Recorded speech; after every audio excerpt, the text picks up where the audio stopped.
Hello mga ka-idol. Nandito nga tayo ngayon sa Amati mga ka-idol at pumasyal nga kami dito.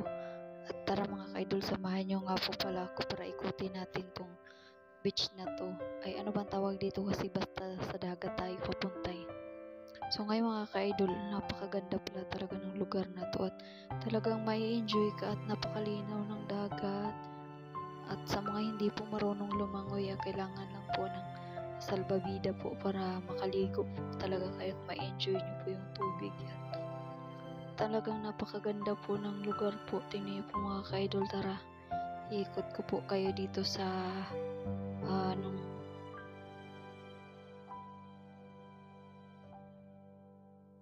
nandito nga tayo sa Gregorio mga ka-idol. So napakaganda nga nito at ma-enjoy mo talaga yung tubig mga ka-idol dahil napakalinaw po ng tubig.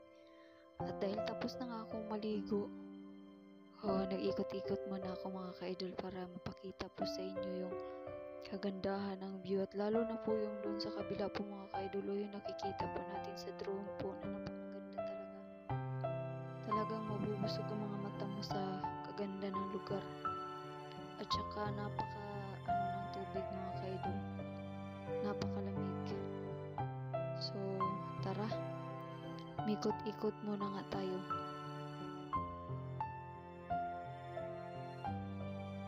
At kung makikita nyo po mga ka-idol, mababa pa yung tubig ngayon.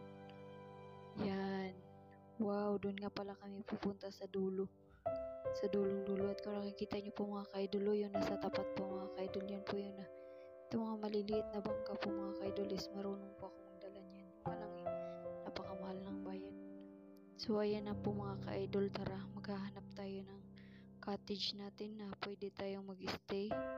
At napakamura nga lang po dito sa Gregorio mga ka-idol dahil ang bawat cottage po dito is 2K lang at 24 hours ka na po mag-stay. So napakaganda at sulit na sulit po yung 2K nyo po. Kung isang buong pamilya po kayo ay walang problema po dahil kasyang-kasya po yung isang buong pamilya sa isang cottage po na napakaganda po. May kwarto na, may lamisa at may mga upuan. So napakagandang afford talaga sa mga katulad namin na hindi man gano'ng kayaman. Napakaganda nga mga ka-idol. At itong sinisili po namin mga ka-idol is ito po ay nakakalaga ng 4,000. Ito po may 4,000 po is dalawang kama at may TV, may tokens, may sariling kusina at may sariling CR. So ayan po mga ka-idol, ito po yung 4K po ang pinakamalaki po dito room po at mayroon po siyang taas. Ayan,